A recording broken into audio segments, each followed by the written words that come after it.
Hello and welcome to Gentleman Talks. I'm Zach Falconer-Barfield, and we are the Gentleman Talks. We talk to ladies and gentlemen about their life, their influences and their experiences, all within the framework of our mission to make the world a more respectful, stylish and gentlemanly place. And I am delighted to be joined by the wonderful authoress, Jane Wenham-Jones. Hello, Jane. How are we? I'm very good. Hello, and it's lovely to see you again. It's lovely to see you again. So for our audience out there, tell us a little bit about you and what you're up to currently and what you're involved with, and then we can sort of go from there. Well, as usual, I'm doing my Jacqueline of all trades bit. So I'm writing a novel. I've written 4 before, so I'm working on my 5th novel. Done the 2 how-to books, Want to Be a Writer and Want to Be a Writer We've Heard Of, and I'm working on a 3rd non-fiction project. But my big news is that I've just made a TV pilot. Want to Be a Writer, the TV show, which was lots of fun to make. The first half is out on YouTube. In fact, by the time this hits the air, perhaps the second half will be out on YouTube. And I'm continuing to do a bit of presenting, a bit of speaking, writing my columns, you know. So this is easy for you? Yes, just generally getting out and about. Great, fabulous. Well, I like to start at the very beginning. To paraphrase Mary Poppins. I know a song like that. Exactly. So, where were you born? Where were you raised? And what was kind of your earliest influences in life? Okay, I was born somewhere called North Cray, which I think is London these days, but in those far-off days was Kent. Right. Sidcup, Bexley sort of way, I believe. But I actually grew up in Broadstairs. By the sea, where I live now. I have been away and come back, but it's just returned. Complicated story. But yes, I went to school there, and I'm there now. I live there now. I've been back there for 20 years. Okay. So yeah, that's where I live. Influences. What was the early ones? I read a lot. I read a lot. I was a reader, you know, Enid Blyton and Adventures and Agatha Christie, and so yes, I always read. I read a lot, and I come from a sort of writing family in that quite a few people in my family, while not well known, have all, you know, written the odd book. My parents were teachers. My father wrote textbooks back in the Dark Ages. My mother writes poetry. I've got an aunt that won Children's Book of the Year back in the 80s. You know, I've got an uncle that pens a few non-fiction books. So I came from a sort of writing family where reading and writing were sort of good things. You know, nobody sort of minded you not doing very well at maths or not doing much else. Sitting in a chair with a book was okay. Was acceptable. Yes. And did you have sort of any idols when you were that sort of teenage early years? Was there anyone that you kind of sort of went, oh, okay, that's... No, it was the normal old spotty pop stars and things, I think, you know. I seem to remember having a crush on Mark Bolan, and then he very inconveniently got run over or crashed his car or something. Yes. So, no, I didn't have any great literary aspirations at that time or any really big idols, no. So what sort of we went to school? Yes, and I was mad about horses and things. I had rescue ponies and, you know, we weren't very well off or anything, but I had used to work at a stables down the road, and I had a couple of ponies that I managed to sort of beg and borrow and things. So I was into horses, you know. I was one of those children that always smelled. I used to come in through the back door. My mother used to go bath, you know, like this, because she could smell me coming in the back door. I'd been 12 hours mucking out. Nice. Yeah. Well, yeah, our director and production team, I know that they have horses, so they'll be talking to you afterwards about horses. So we're a horsey lady. Yes. So lots of horses. So do we still have horses now? We still into them? My lovely little miniature Shetland, I had him put down about 5 years ago, but I'd had him all that time. So no, I don't now, just because I don't have anywhere to keep them or the time to do it, and they cost a fortune and all those sort of things. You know, I quite fancy having another Shetland pony at some point, but but no, I haven't got them at the moment. But so horsey, so you really were not an academic at school, or I was quite good at school when I tried. I was quite good at English and writing and reading and that sort of thing, but I didn't work very hard at school. No, I really didn't. I got a couple of A levels more by luck than any sort of judgment or work. I had a place at Sheffield University to read English, but I didn't go. I got a dodgy boyfriend and a flat instead and a job. And dodgy boyfriend, dodgy flat. Dodgy flat, dodgy boyfriend. Dodgy job? No, teaching EFL to bored-looking Germans. Ah, excellent. Yeah, so I did that. And I've done I've had a motley career, various entrepreneurial endeavours, run my own business, run a few little businesses, been a teacher. What kind of stuff did you do? Because I mean, I'm an entrepreneur, and we talk a lot about entrepreneurs. I ran a company which did, promotional merchandise, anything that you could put a logo on. My strapline was, if we can fit a logo on it, we will. And we did wallets and pens and mugs and balloons and, all that sort of stuff. Condoms, I seem to remember at one point. And I did that. I did a bit of marketing, a bit of PR. Okay. Worked as an advertising copywriter for a guy who had a little advertising agency. I did all sorts of things until one day, like you do, I had a rush of hormones and decided to have a baby. I'd got married by then. Well, I haven't had that rush of hormones, but it's fine. No, I did. As 30 loomed into view, I had that sudden rush of, perhaps I do want to be up the duff. So yes, I had a baby, and once I was at home, that's when I started writing. Okay. And why did you start writing then? What was the trigger point? Did you kind of think, I'm too restless not to do anything? Yeah, I think my brain was beginning to atrophy. I remember thinking, I'm sure I used to be quite bright and could contribute to conversations, and I would sit around dinner party tables, because we had dinner parties in those days, and I realised I actually didn't have anything intelligent to say anymore. I could only talk about sleep patterns and solids and things like that. My brain was atrophying, and my aunt, she of the winning Children's Book of the Year, she sent me an entry form for a short story competition, and she said, why don't you enter that? Why don't you write some short stories? And I did. And I'd like to tell you I won, but it sank without trace. But what it did do was I then had a short story I'd written, and then I wrote another one, and then I started writing them for the women's magazines.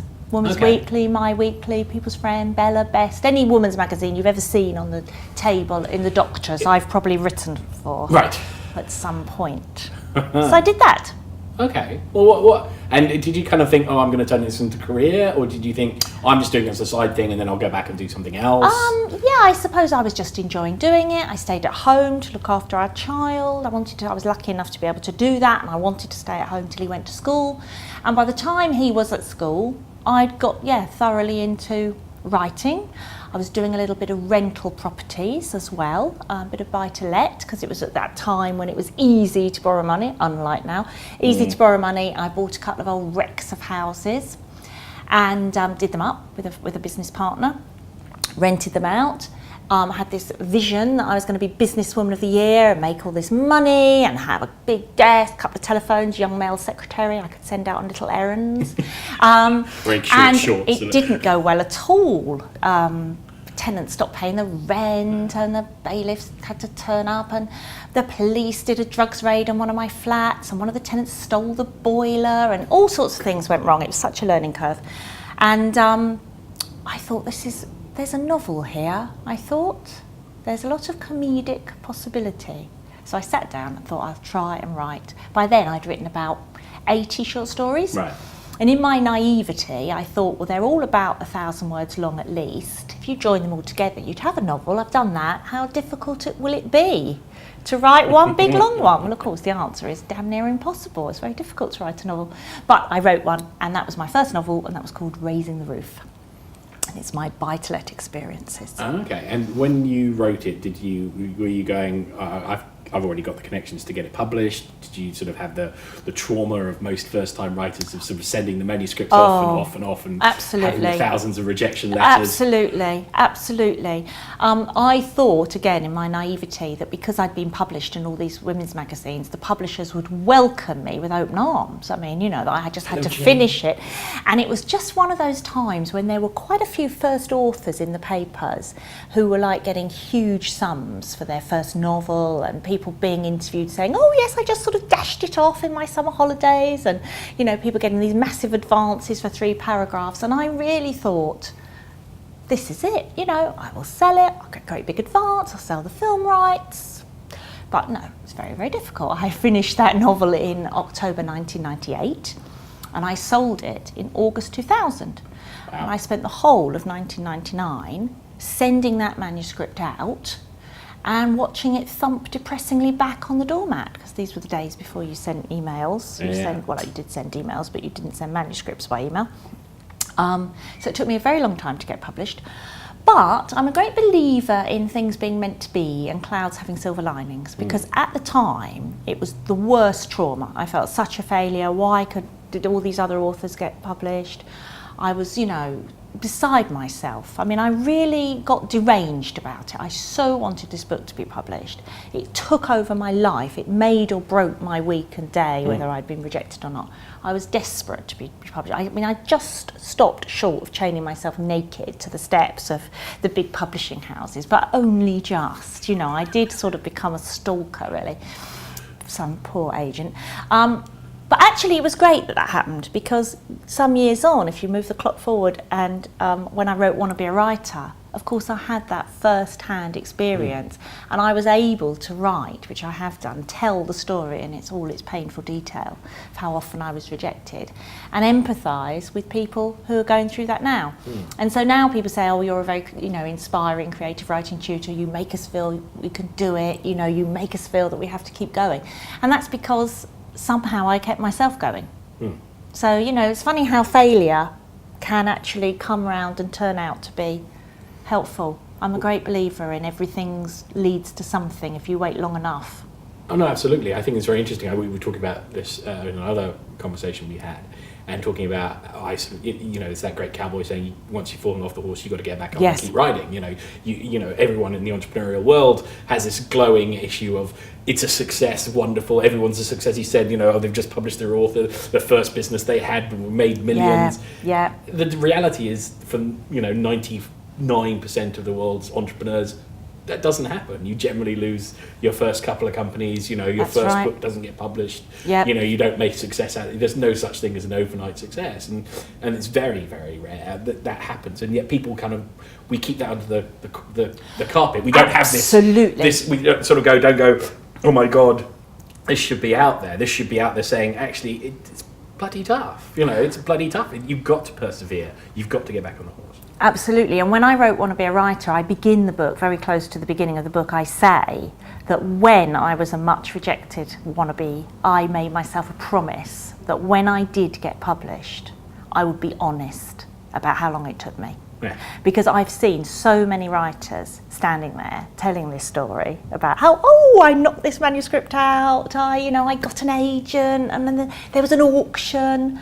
And sometimes I've known for a fact that was not their first novel, that there were 3 in the drawer that they sobbed over first. And I think that's mean, because there are people in that audience who are looking at them, feeling like I did, of complete failure, what's wrong with me? And it didn't happen for them straight away. So I tell my whole warts and all story about, how bad it was, how much I sobbed, how I sat up drinking red wine and saying, oh my God, And I think it's important that people do that. Because like you say, there's lots of entrepreneurs that lost a fortune. Oh yeah, absolutely. I've done it myself. Lost their house. Yeah. Lost everything. Yeah, absolutely. I think it's very interesting because I mean, different creative industry, but the same principle. When I worked in the film industry, I used to sit there and say, you talk to everyone else and they go, when's your movie coming out? Or when you get, I said, reality check. It takes 7 years from concept to a movie hitting the cinemas. And they're like, 7 years? I'm like, yeah, 7 years. Unless you're a studio who's decided to greenlight a movie and put $100 million on the table, the average movie takes 7 years, and everyone is flabbergasted by this. And you kind of go, and the books, I think the average book is like 3 to 4 years, isn't it, from first write to publish, unless you're successful. When you sell a book, it's normally a year from sort of signing the contract to it appearing in the shops. Yeah.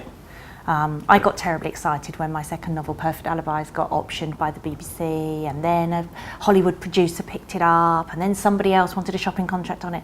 It never happened. That's the other thing about the film industry, just things don't happen, do they? Producers leave. Yeah, things don't happen, things go wrong. Can't you still be in the film industry? I've been waiting for that book to be made into a blockbusting movie for a long time.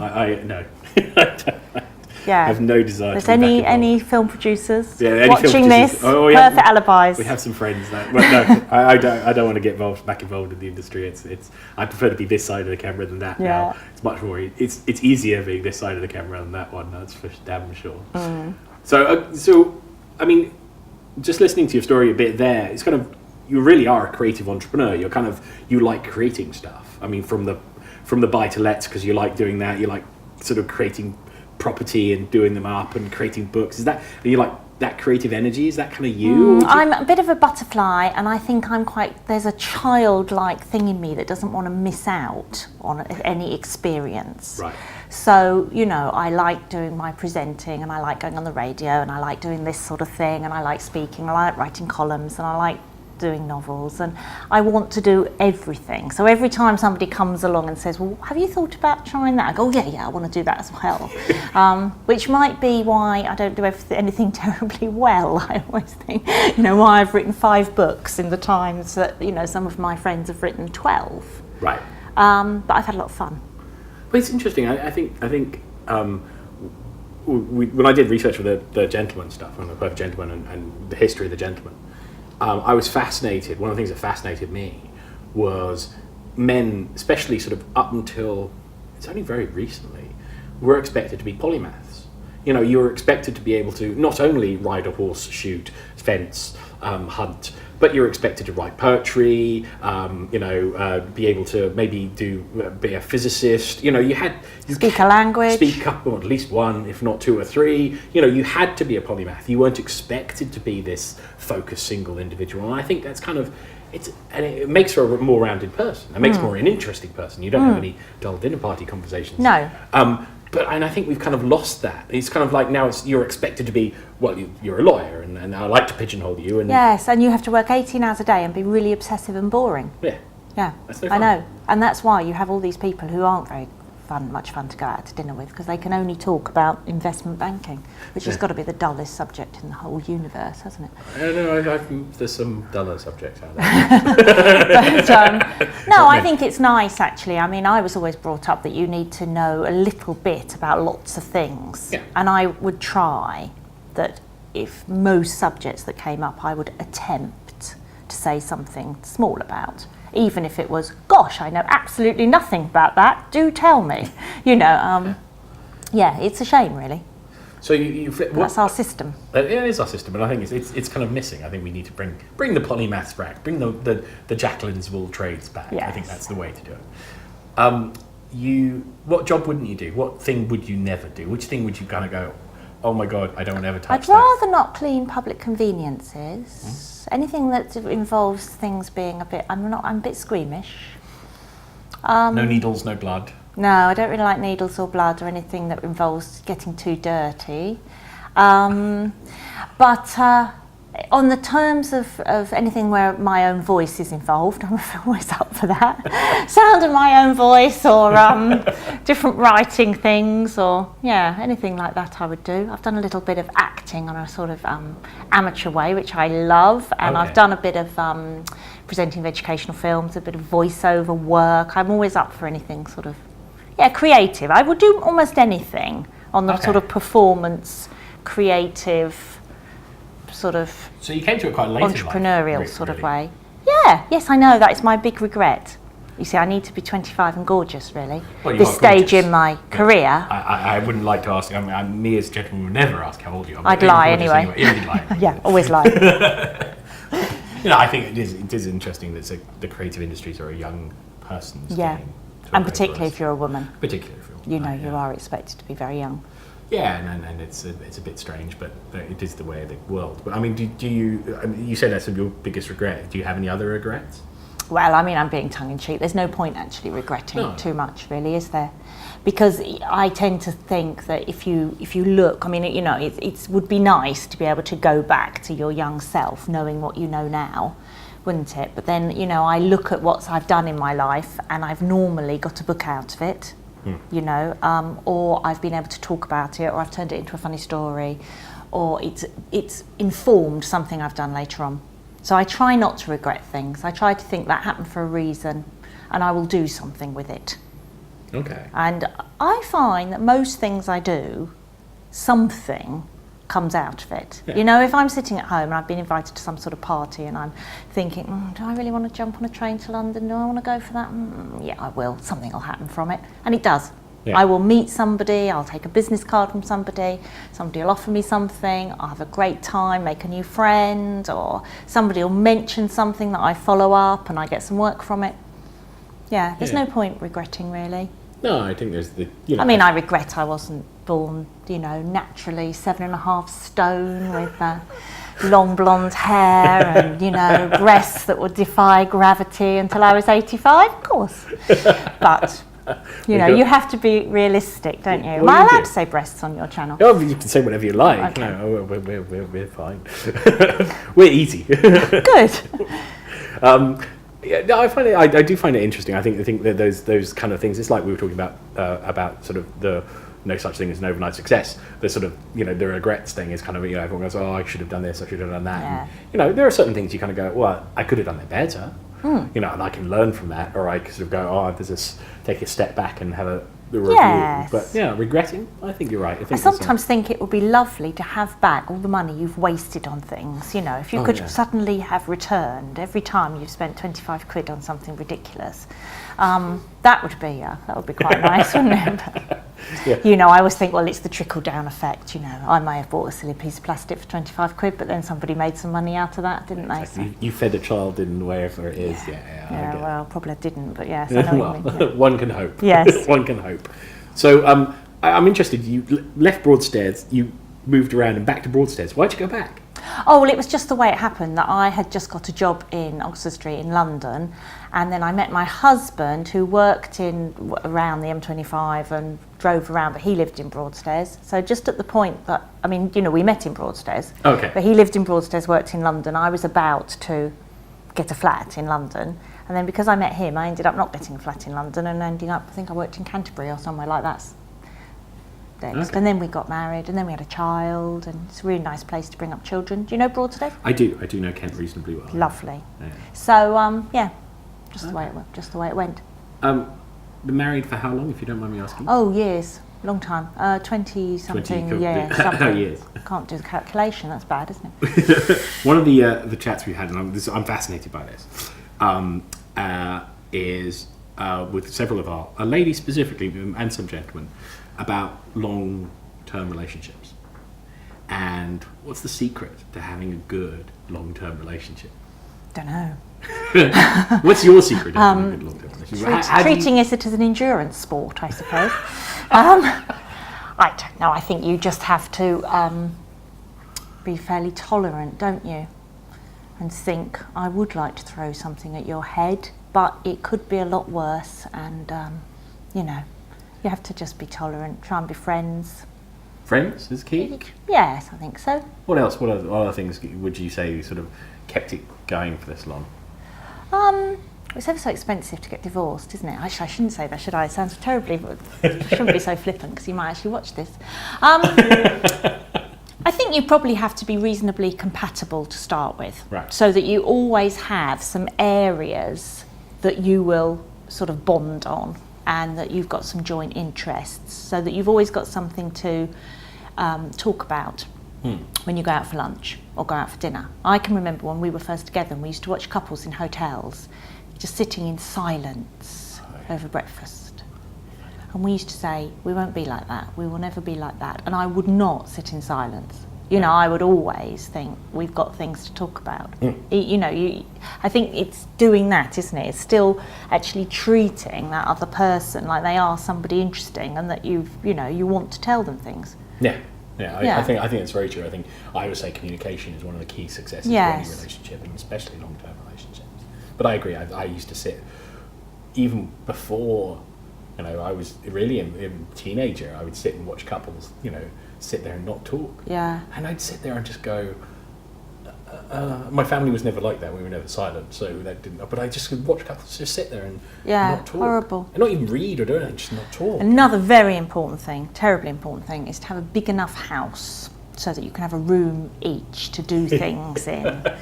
When he took early retirement, was suddenly at home all day, and he actually worked from home for a couple of years before that, I shot in like the speed of light to our largest spare bedroom and took that over as my office. So I would have my own space. So we do have a room each. I have quite a big room that's my writing room. He has a room downstairs that he calls his office, even though it doesn't work anymore, that he just, reads paper in and has his computer in and things like that. And I think that's quite important. Right. I do not know. When couples say they're going to downsize, the kids have left home, they're going to downsize, I want to scream at them, don't do it. Remortgage or something, or buy 2 little flats, not one. Because I think if you're suddenly in a very small space. Yeah, there was a couple of articles about recently I read about couples having separate bedrooms, and I know there's an author called, it's a crime author called Robert B. Parker, and him and his partner, his wife, they lived in 2 separate flats. Marvellous. I think that would be marvellous. Live building. Next door to each other. Yeah, they had the same. It was in the same block, the same house, but they had 2 separate flats. Yes, perfect. I think that's a perfect. Brilliant idea. Oh no, I think it's brilliant. I've written articles on that very subject, saying that the best couples are the ones who got have sort of space. Minds. I was a speaker on a cruise ship 2 or 3 years ago. How very nice. It was lovely. It was absolutely lovely. I sailed to Barbados. It was lovely. Oh. And I was a speaker on P&O's Arcadia. And when the taxi driver, took me from Southampton Station down to the docks, he just picked up some couples that were coming back. And this couple had spent 10 weeks together. They'd been on a 10-week cruise in a shared cabin. Obviously, he said that they were fighting so badly in the back of his cab that the wife was actually hitting the husband. She was absolutely whacking him with her bag because she was just, I can imagine that. Yeah, I can imagine that too. 10 weeks. Well, you need your own space. I do believe you really do need your own space. You need your own ability to sort of gosh, yes. think. And I get twitchy if I don't spend time on my own. Yeah. I have to say, are you going out soon? Because even if I'm in my own room, and our house is reasonably large, I'm just aware. It's just that presence. A house has a different feeling, doesn't it, if it's empty? And I like my house to be empty fairly regularly, otherwise I twitch. And also, if there's anybody in the house, you can bet your bottom dollar that the minute you've really got that perfect paragraph and you're right in the zone, the head will come round the door. I don't want to disturb you, but, and you say, you just have. You have the lock on the door and the do not disturb. I just sort of push it. Yeah, it doesn't make a difference. Well, my son will come in, He doesn't even bother to say, I don't want to disturb you, but it's just, Mum, have you, Yes. As the throwing knife comes, Indiana Jones style, bang! Then they say things like, but you were only emailing. You go, no, that's work too. Staring out of the window's work, emailing's work. I mean, my room, it's work. Sitting back, just sort of looking slightly strangely into the middle distance is work. It's all going on in here. Oh, yeah. I'm with you on that one. I get it. I makes me really cross. Yeah, I know. Yes, being disturbed, especially in the creative zone, it's a nightmare. Yes. And if you're not creative, you don't get it. I think that's very true. Yeah. If you're not in that creative space and you've not written, or you're not in that creative zone, and as you say, it's generally finally when you're like epiphany. Yes. And then they disturb you. And people disturb you. And the thing is, if I'm writing a book, in order to write a book, you have to get to this point in it where you sort of dream it, breathe it, think it. And so it means you need to think about it when you're wandering around Waitrose. So you don't want people to be going, Yeah. Phone off, put away. No, I'm very bad at turning things off. Are we? If I had a regret, that's what it would be, that I have never learned to actually switch off the router, turn off the phone, and I've got such a short attention span. I can only write for about 15 minutes before I have to check my emails, and I have it open so that it's pinging, and then I have to see who's there. That's the butterfly. My sister, I think she thought she was being funny, gave me a book on adult attention deficit disorder, and when I did the checklist, I thought, I've got it. I have actually got this. Yeah, didn't tell you what to do about it, so I guess I'll have to live with it. You just live with it, yeah, exactly. Yeah. Okay, and we're going to talk a little bit about your work and your writing.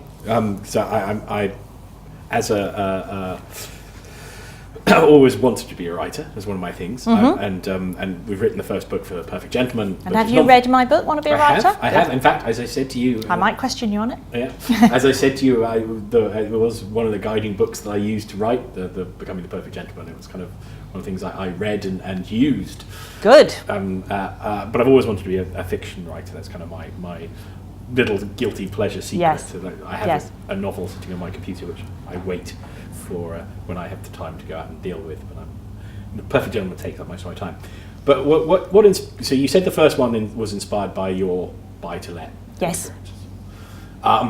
experiences. So the next one was? The next one was Perfect Alibis, How to Have an Affair and Get Away with It, was the strapline, which is the one that's had all the interest in it, but which has never actually come to anything. But everybody who reads it says, oh, this would make such a great film, this would make such a great TV drama, this would make such a great series. But nobody actually has made it. It's a great book, I have read it. What was the inspiration for it? Well, obviously what my friends were getting up to. It's a study of infidelity. No, actually, I did have a friend who was having an affair. Well, I don't blame her because her husband wasn't a very nice chap. And she subsequently left him. But anyway, she was having an affair while she was still with him. And she used to use me as her alibi.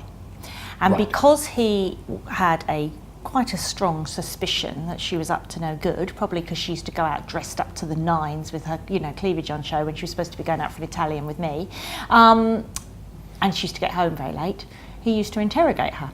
And he wasn't above interrogating me as well. So she used to phone me at 7 a.m. and say things like, right, okay, we went to the Italian, I had spaghetti bolognese, you had the lamb a la mode. The reason I didn't get home till 1 a.m. was because we couldn't get a cab and we stayed and had a coffee in the hotel up the road. And then I had to memorise this so that if he asked me, I'd get the questions right. And it was, so yes, my heart used to. And I said to her, I ought to start a business doing this. And that's where so the book is all about an agency set up to provide alibis for infidelity. And I had that idea first. That was my idea, my book. And since then, those agencies have actually come into existence. They have. For their sins. But that was mine. Should have set it up. Should have brought your little entrepreneurial side bit. Russia, they have them. Germany, they have them. It's interesting. I'm surprised. Well, France, they don't care, do they? This is why we have it's all part of its de rigueur, isn't it? A couple of lovers. Sorry, our French followers. It's interesting. The infidelity thing is it's a very interesting subject. It's one of those ones. I find it fascinating, actually. In all seriousness, I find it fascinating. Just how the fact that people do it, how they deal with the fallout, how they deal with the guilt, what they do. And women, are much better at doing it than men. Men always get caught because they don't think it through. Which is why in my book, it was the women who were having affairs, and the agency was run by women, for women, and every contingency was covered. Been planned out. Yes. But it is a fascinating thing. It is a fascinating thing that we talked a bit earlier about sort of long-term romance and long-term relationships and how you keep that spark going for a long time. And where does the infidelity line cross? Where does it is a fascinating subject. It is one of those ones that you kind of go, there's a lot there to delve into. Yeah, and also what's interesting is how people define infidelity, because most people think of infidelity as actually going and having doing a sexual act with somebody else. So Bill Clinton obviously has a sort of odd area. That one. But most people would be upset, understandably, if their partner went to bed with someone else. Yeah. But actually, if you think about it, if you go off to a conference and you have one glass of wine too many, and there's a pretty woman there that you have a one-night stand with, and in the morning you feel terrible about it, and you both feel guilty, and you don't exchange phone numbers, and that's it, and off you go, that to me is a lot less threatening to a marriage than if you've got a very good female colleague that you are increasingly telling all your emotional thoughts to, all your hopes and fears to, and you're texting her and you're emailing her, and you may never touch her. But that is probably more of a threat to your main relationship than if you had a quick fling. Yeah, I think I probably agree with that. It's not just about sex, it's about emotion. I think emotional infidelity, if you like, or emotional straying is more dangerous to a relationship than a quick. No, I agree with you. I think it is that kind of, if you're dealing with an emotional thing, then that's kind of much more a challenge and a problem than as you said, a one night stand. I mean, equally as they're different, but yeah, I think you're right. And I think men usually are unfaithful because they want sex and they're not getting enough of it, or they want more of it, or whatever. Whereas women are often unfaithful because they want a hug. Yes. They want a cuddle. They want to be told that they're beautiful. They want somebody to actually notice they've just had their hair done. Yes, and the problem is complacency. People forget that they're in a relationship, and you kind of go, you need to say you're beautiful, I love you. You need to have that communication going through. And look as if you mean it. And to say it. Yeah, you look beautiful. Yeah, no, you look fine in any of those dresses. Yeah, no, your bum doesn't look big in that. No, you look great. That is not the same. You've got answer to that question, though. Well, I always say about my husband, he's not a man you ask, does my bum look big in this, unless you really want to know the answer. Right. Because he'll go, yeah, it does a bit, actually. So if you don't ask that. No, you don't ask that. Okay, that's good. So Perfect Otherwise was about that. What was the next book? The third book was called One Glass is Never Enough, and it wasn't at some points in writing it. And that was based on my experiences of running a wine bar. I co-owned a wine bar for 2 years. And though I didn't do a lot of the day-to-day running, I was sort of a sleeping partner. The two women I ran it with did all the hard work. I used to work behind the bar at least once a week, and I'd float in and out, and it was fascinating. I mean, you hear and see all sorts of things from behind the bar. You do. And within a week of us having that, I just knew my next novel would be set there. There was just so much going on, and you watch the relationships with people and the people that came in, and people would tell you things once they'd had a couple of glasses of wine, and I just knew this is too good an experience to miss. Because I've run bars and restaurants in my past life, and they are fascinating places. They're very incredibly hard work. Incredibly people hard don't work. realise. I mean, everybody's got this dream of, it'd be lovely to have a bar, it'd be lovely to have a little pub. It's exceptionally hard work, isn't it? Well, if you've done it. I mean, absolutely. Sometimes when I did work there properly, if somebody was ill or or maybe we were short-staffed, you could be there from dawn till, not dusk, dawn till dawn. Oh yeah. Hugely hard work. Good fun. Yeah, no, good fun. I mean, it is hard work. My wife and I, her first degree was food and catering, and my family's had restaurants, and I've chefed and all that sort of stuff. And every now and again, we kind of, the back of the mind, we'll have the conversation, we could do that, and then we kind of go, no, it's terribly hard. The idea springs to my mind, well, wouldn't it be great? I know. And then you kind of go, oh God, no. I nearly did it the other day. I saw this little shop for sale with a really nice plateau over the top, because I've always regretted that I had to sell the wine bar, which I was forced to because my partners wanted to sell it. That was the deal.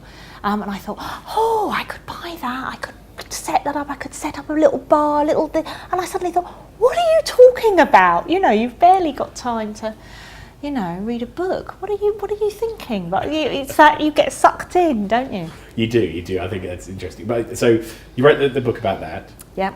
So you're very varied. You sort of what takes your fancy at the time. I think I write the next part of my life. So Right. the fourth book is called Prime Time. And that was the one that was shortlisted for the Romantic Comedy of the Year, which was very nice. And that is about daytime TV, because when I wrote Perfect Alibis, and it had this strapline, which was a mistake actually, how to have an affair and get away with it. Do you know why that was a mistake? Because everyone thought it was a They did think it was a how-to book, which got me lots of media attention, but not necessarily the right sort. But also a lot of women wouldn't take it home. Of course. It sold well abroad, but in this country it did not sell as well as we hoped it would. And it sold better when it was rejacketed, and we changed the strapline to have you ever fallen in lust with someone you shouldn't? But nowadays it would have been fine, because the amount of women I see read 50 Shades of Grey. I know, but that's a bit different actually, because that is a lot of different sexual activity within a committed relationship, isn't it? Well, I suppose so, yeah. A lot of women say, oh no, I couldn't take that home. Oh no, Brian wouldn't like that. Oh, he'd wonder what I was up to. I'd say it's a novel.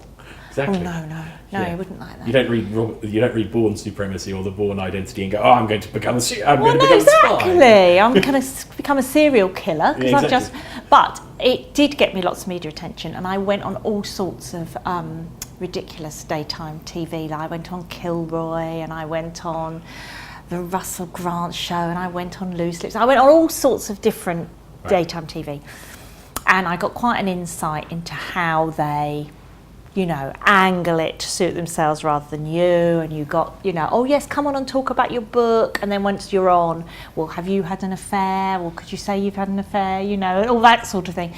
So it's about my sort of, I drew, it's a work of fiction, but I drew on my daytime TV experiences. And anybody who's ever done any daytime TV will sort of recognise the bits where I clearly had lived that myself. Yes. My Kilroy experience is there almost word for word, but I've changed the names of everything. I always admit that his hair was always so spectacular. Oh, and his permatan as well, yes. I know, Dale Winton in there. My second how-to book, The Wanna Be a Writer We've Heard Of, there's a photograph of me and Kilroy in that, and I'm going, he sort of got his arm around me, I'm going, looking completely disenchanted. Yeah. So. Well, and it's interesting. Daytime TV is one of those fascinating bits where those chat shows are very fascinating. It's one of those things you kind of go, it is as supping with the devil with a very long spoon. You need to do it to become, whatever, promote your latest. Yeah. But at the end of the day, I'm much more fussy now. Yeah, it's interesting because when we talking about doing the show, doing the Gentleman Talk stuff. One of the things I said that the reason why I wanted to do it as an unedited. 40, 50 minutes, an hour long, was we don't get that anymore.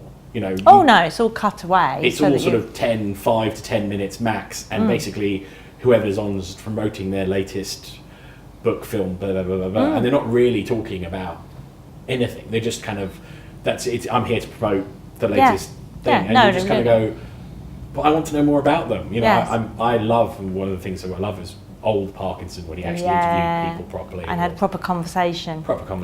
Or I'm a big fan of there's a show called Inside the Actors Studio, which is basically a guy called James Lipton. He interviews actors, very famous actors, and basically starts at the beginning and works through their career. And it's generally an hour or 2 hours long, and it's just fascinating because you get an insight into who they are, what makes them tick, and that's kind of what's interesting. And I think the audiences people out there, that's what they want to know. They don't really care, whether the next, Bond movie's coming out or who's in it, and the poor actors or the poor authors, answering the same question over and over again. Oh yes, and you've got to sound enthusiastic about. I know. I've done a lot of those interviews with authors, and sometimes I feel really sorry for them because I might be at a literary festival or something, and they're sitting down opposite me. Packed theatre full of people, and I'm trying my best to come up with different questions, but that they are at the end of a 6-week tour of going around all the festivals. I remember interviewing Julian Clary, and I thought I'd really got a great set of questions there. I thought, nobody will have asked him this. I was quite pleased with myself about it, and then I saw him on Loose Women about 3 days later, and they asked exactly the same questions that I'd asked them. Oh well, of course, they might have been in the audience and thought, she asks good questions. Yeah, let's take those. Yeah. So what are we working on now? So what's the new novel? What's the new part of your life? Well, I won't talk about the new novel because I'm sort of a bit superstitious about that because I've only done the first 2 or 3 chapters, but my non-fiction book, which I'm having to spend most of my time writing at the moment because I've got to deliver the manuscript scarily soon.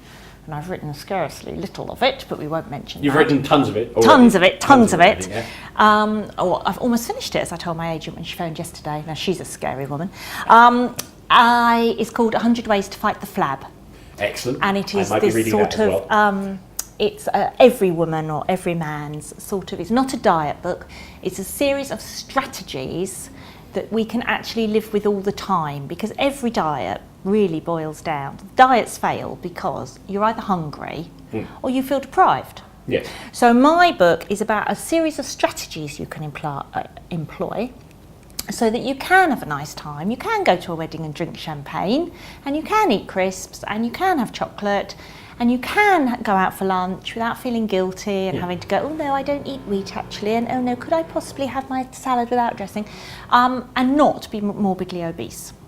Right. So it's a sort of practical, hopefully slightly humorous, understanding, empathetic of what it's actually like, because nobody wants to be on a diet for the rest of their lives, but also they don't want to take up 2 airline seats.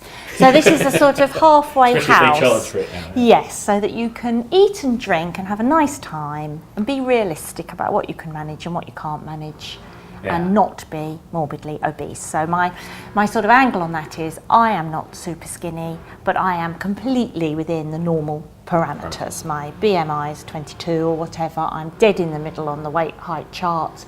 I've never been morbidly obese. I won't be morbidly obese because I do, and I eat and drink all the time, because I do these certain strategies in my life that makes sure that I keep everything under control and I don't feel deprived. Yeah, I think that's good. I apologise for the noise. Someone obviously is drilling their way to Australia currently below us. Yeah, I find that's very true.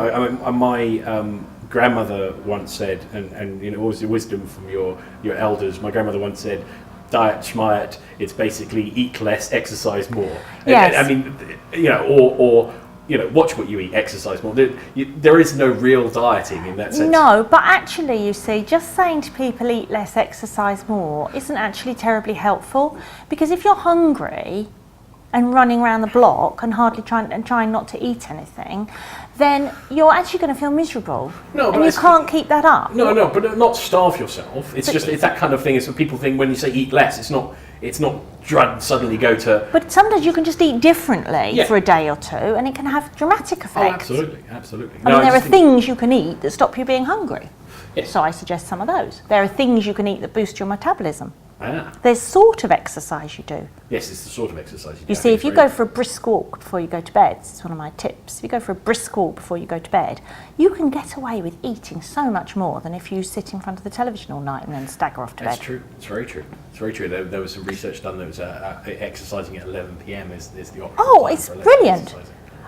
If I get into a proper routine where before I go to bed, come rain or shine, I just whiz round the block, brisk walk round the block, half a mile top whack, I can get away with eating almost anything. Yeah. You're a fan of chocolate, aren't you? I like chocolate. I don't eat shed loads and shed loads, but I like to have a little bit every day. What's your favourite?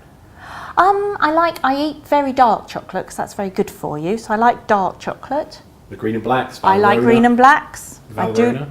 I haven't tried Valrhona. Oh, you should try it. It's a 70% dark chocolate. I usually have 70% or 85%, yeah. Really good. I like dark chocolate, and I quite like to have, if somebody's good enough to give them to me, I quite like to have a nice box of exotic, expensive chocolates in the writing room that I just have one or two of a day. I will send you one of those. Will you? Marvellous. Hotel Chocolat, I like. Hotel Chocolat, well, they're very good. We like those. I like those. Yeah, okay, they're nice. But anything, I'm open to trying things. I mean, I'm currently into Marks and Spencer's cherry liqueurs. Okay. They're very nice. Okay. They're the best. I had an ex-girlfriend who's currently married to a friend of mine, and she used to work for Godiva, and that was hell on earth because I like chocolate, and it was just you'd kind of go, oh, and here's the cast-offs for the day. You're like, oh, we have to sell these, or if we don't sell them, then marvellous. You're like, it was always chocolate. But the thing is, chocolate's actually good for you. It is good for you. I've got a bit in the book which actually explains why it's good. Oh, it's very good for you. Yeah. And on that note... you're going to whip out a box and offer me one. I'm going to whip out off me. I wish. On that note, I think what we should do is wrap up and say chocolate is good for you. Yes. And then we should go on to our 10 gentlemanly questions. Let's do that. Fabulous.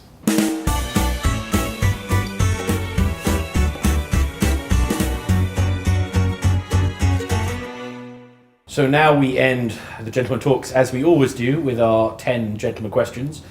Kindly purloined from James Lipton and Inside the Actors Studio. So, Jane, what makes or embodies a gentleman for you?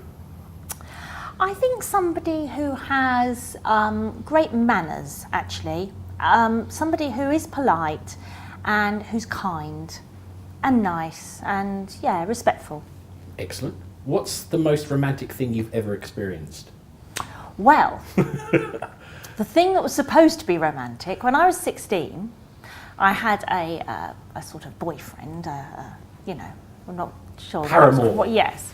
He was quite a lot older than me, and my mother desperately disapproved. And he turned up on Valentine's Day with a box. And it said on the outside, "Since you've captured my heart, you may as well have it." And inside, in pink tissue paper, was a lamb's heart he bought from the butcher's. I did think it was funny. My mother was horror-struck. Never got over it. Did you like it? I thought it was quite funny. It is quite funny. I did think it was quite funny, yes. If you could bring one gentlemanly trait into business, what would it be? Well, I'd like actually it to be the old days where my word is my bond and you can do things on a handshake. Yes. Because I would do that. If I've agreed something verbally, you know, I would stick to that. Yeah, I agree with that. What element of grooming is most important for a gentleman? Right, to smell lovely Yes. and no ear hairs. No ear hairs. No, not nice. Name an iconic gentleman. I would think James Bond. Okay. And what item do you most like to see a gentleman wear? Well, I quite like a man in a suit. I quite like a man in a uniform. But I also quite like a nice open neck soft shirt with the sleeves rolled up. Okay. Depends Yeah. on the weather, I suppose. Yeah, Why should there be more gentlemen in the world? because it make it a nice place. I totally agree with that. What key skill should every young gentleman be taught? Open doors, carry heavy things, whip out a large handkerchief if you burst into tears, and never arrive without chocolate, champagne, flowers. Or one of them anyway. At least one. Yeah, okay. Yeah. What should a gentleman never be without? Well, he needs the handkerchief and a gold card, I'd have thought. And finally... I don't have any problem with people buying me dinner. Good. No, I'm not one of those women who says, good grief, you can't buy me dinner. If he flashes his cash, that's fine. That's fine with you. Finish the sentence for us. A gentleman should always... A gentleman should always, well, I should think I can, summarise that again. Arrive with a nice gift and be prepared to open the door and carry the bags, because it's so tedious having to carry them myself. Excellent. Well, I hope your husband takes note. Jane, it's been an absolute I won't hold my pleasure. breath. It's been an absolute pleasure as always seeing you. Thank you so much. Oh, thank you. And lovely to see you and see you soon. Yes, lovely. Thank you.